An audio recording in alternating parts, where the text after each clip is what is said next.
In this episode, we're talking about cryptocurrencies, including Bitcoin and blockchain technology.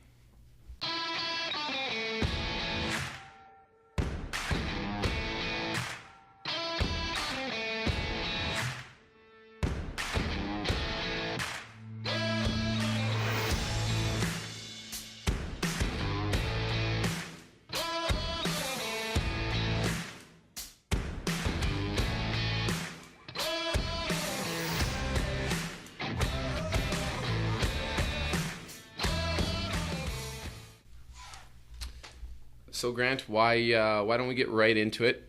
Fielding a lot of questions lately, Bitcoin, cryptocurrencies, blockchain. Yeah.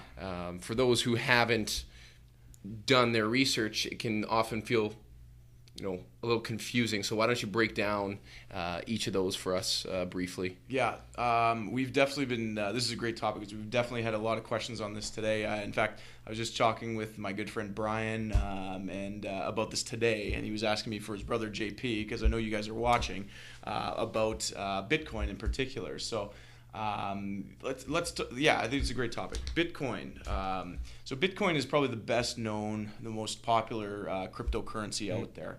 And essentially, at its basic level, what it is it's a digital currency that is not tied to any government or any federal bank, like the Federal Reserve in the States or the Bank of Canada here.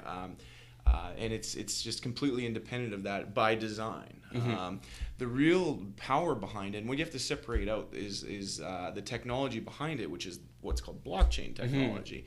And blockchain. So this is a technology that was created by the founders of Bitcoin, if you will, and it's really the engine that runs the cryptocurrency world. It's since expanded beyond that, but basically what it is think about a network or a digital ledger that's networked out. And really what the blockchain is, it's just a system that analyzes and confirms transactions, okay? It's no different than you having your ledger for your bank account, except it's not you verifying it. It's not even just your bank. It's actually a system of network computers, all part of the blockchain network, that are verifying each transaction. And that's really where the power of it comes from, because it's so decentralized. It's not one person, one company, one government in control of it. It's the entire network has control, and through that, they verify each individual block, which is a transaction. And in a chronological order, those making that chain, the chain, blockchain, hence the blockchain. So fascinating technology in my mind, but that's the basics of really what blockchain technology is, and it has massive applications beyond cryptocurrencies. So blockchain is the technology behind cryptocurrencies like Bitcoin. Yeah. What would you say with these cryptocurrencies? What would you say the advantages and disadvantages using cryptocurrencies? Let's start with the advantages. So I think there are advantages. To me, cryptocurrencies, let's just say Bitcoin in this case, Yep.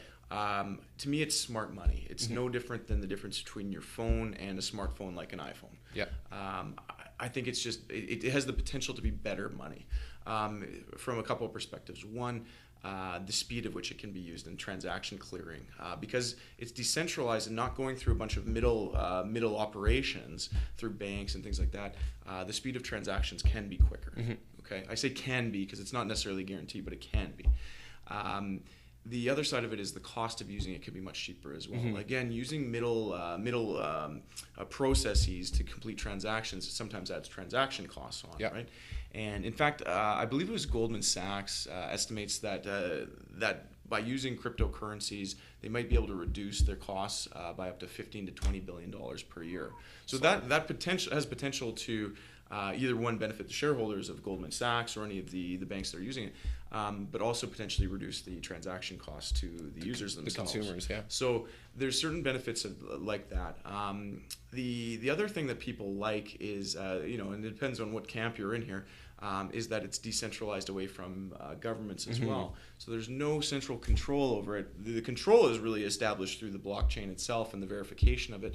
Of the transactions and everything that goes on with it, but there's no government manipulating the pricing or the value of that currency.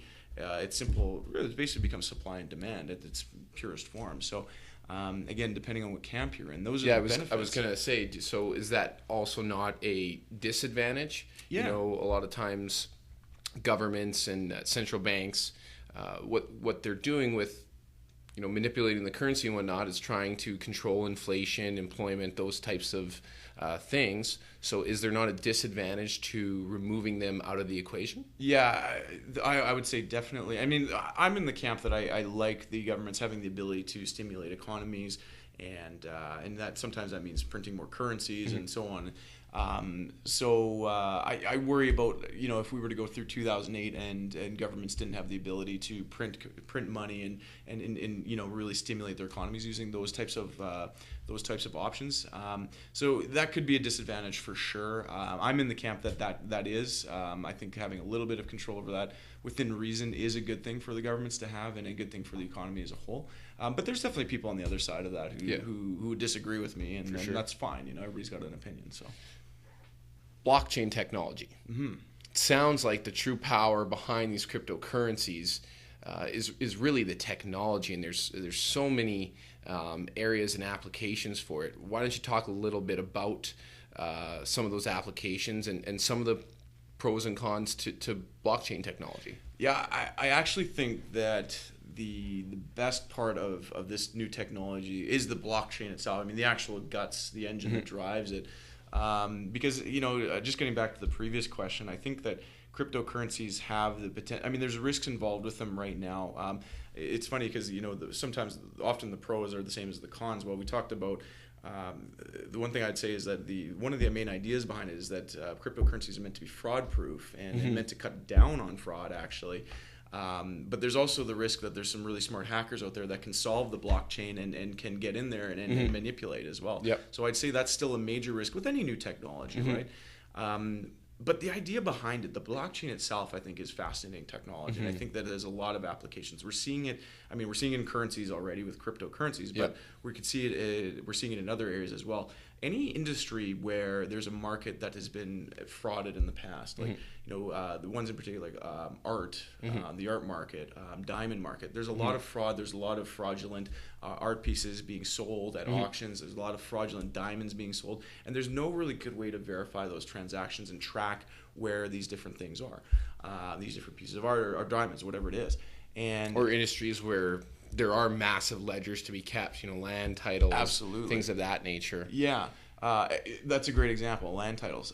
So any industry where there's transactions going along, either where it's difficult to track and make it legitimate transactions, that's where blockchain technology really has value, because it's transparent. It's a system that's decentralized, so that the verification is coming on so many different levels to make sure that those transactions are legitimate.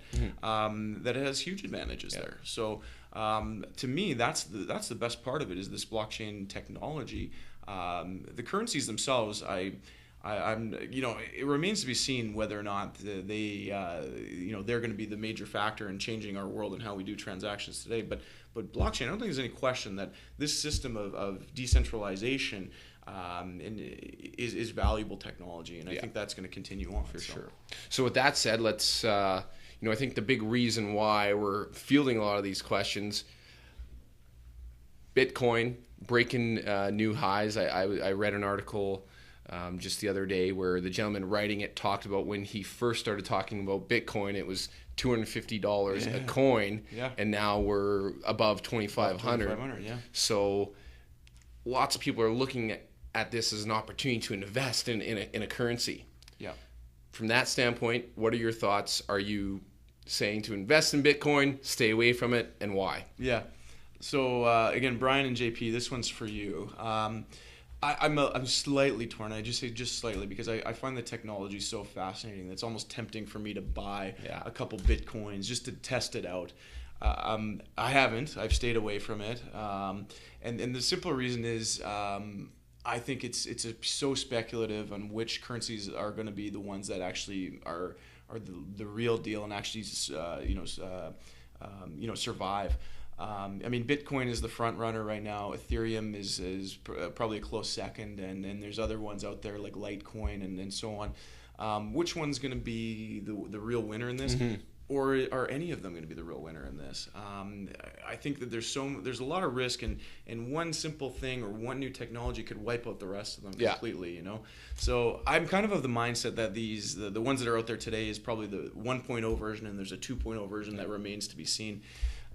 So I'm staying away from it. I'm telling clients that, you know, if you want to invest in it, yeah, I mean there could be incredible upside, but at the same time, I don't think you can invest any money into any of the currencies without being aware that you might lose all of your money. So don't risk anything that you can't afford to lose, essentially. So end of the day, you're saying it's speculation, not necessarily an investment. So if you're investing in Bitcoin, you're essentially making a bet. You're making a bet. Yeah, I'd leave it at that. It's a gamble. So, well, with that, you know, be sure to check out our website, cgwfamilywealth.com. Be sure to send us an email if you have questions you'd like to have us chat about. Email cgwfamilywealth@nbc.ca. And if you have more questions on blockchain or cryptocurrencies, we're happy to talk about that as well. Bring them our way. So we'll close it off with that. Ready, aim, fire.